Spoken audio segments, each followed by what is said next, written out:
Assalamualaikum warahmatullahi wabarakatuh. Perkenalkan, nama saya Almera Putra Stiva dari Prodi Psikologi dengan NIM 2224090 Hari ini aku akan membawakan yang berjudul Dampak Psikologis Penggunaan AI pada Siswa, sebuah tinjauan dari perspektif intervensi psikologi pendidikan.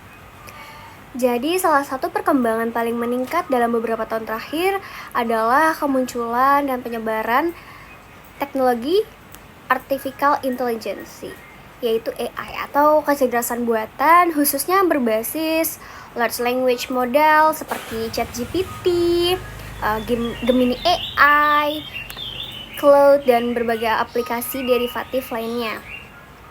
Nah, teknologi ini menawarkan kemampuan luar biasa dalam memproses informasi, penyusunan narasi, dan menerjemahkan bahasa hingga memecahkan persoalan matematika yang rumit hanya dalam hitungan detik. Jadi, ketergantungan siswa terhadap AI memunculkan kekhawatiran mengenai proses kognitif offloading, yaitu kecenderungan manusia untuk mengurangi beban kognitif dengan mengandalkan alat eksternal. Jadi, ketika siswa terus-menerus melakukan offloading tugas berpikir mereka kepada AI, maka stimulasi yang diperlukan untuk mengembangkan jalur saraf neural pathways terkait kemampuan analisis, sintesis, dan evaluasi menjadi berkurang drastis. Selain itu juga dampak kehadiran AI dalam psikologis berkaitan dengan persepsi diri. Siswa yang sangat bergantung pada AI seringkali mengalami ilusi kompetensi. Mereka merasa paham materi hanya karena bisa membaca jawaban yang dihasilkan AI. Padahal mereka tidak memiliki kemampuan untuk memproduksi jawaban tersebut secara mandiri, jadi sangat berkegantungan kepada AI. Jadi hal tersebut juga berpengaruh pada penurunan grade atau ketangguhan dalam belajar. Jadi dengan adanya AI, jadi siswa merasa semuanya sudah aman gitu, sudah cepat gitu. Proses belajar secara alami melibatkan momen-momen kebingungan dan kesulitan. Nah, jadi dengan adanya AI, proses belajar ini tuh membuat siswa malah semakin bingung dan kesulitan gitu. Karena kalau kita menggunakan AI tidak dengan bijak, maka kita akan mengingatnya itu AI itu kita akan ketergantungan oleh kita sendiri. Nah, secara psikologis, momen bingung ini sangat penting karena memicu otak untuk mencari solusi dan membangun skema pemahaman yang baru. Dengan adanya AI, tentu memberikan jawaban yang sangat instan.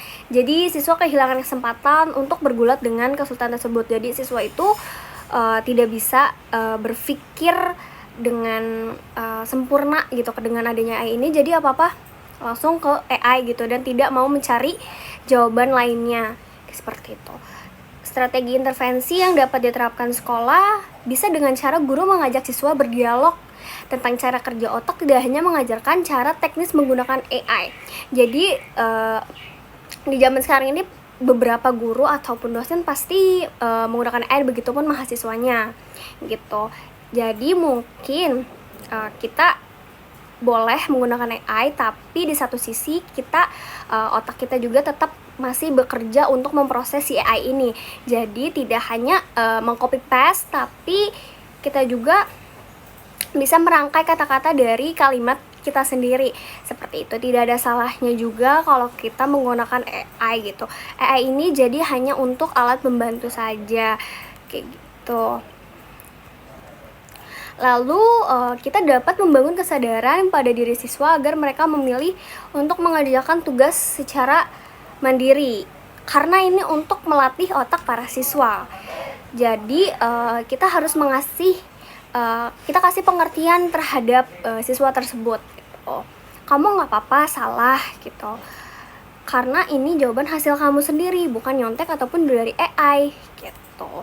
Dan jika murid itu salah jawabannya tapi murni dari dia pribadi jawabannya, kita sebagai guru tidak boleh kasih hukuman, atau kita juga tidak boleh bilang ke anak tersebut kalau hasil teman-teman yang lain itu bagus kayak gitu. Jadi sebenarnya AI ini di perkembangan sekarang sangat membantu banget untuk kita semua, untuk para guru, dosen, mahasiswa, ataupun sekarang anak SMP pun sudah diajarkan AI gitu. Karena apa?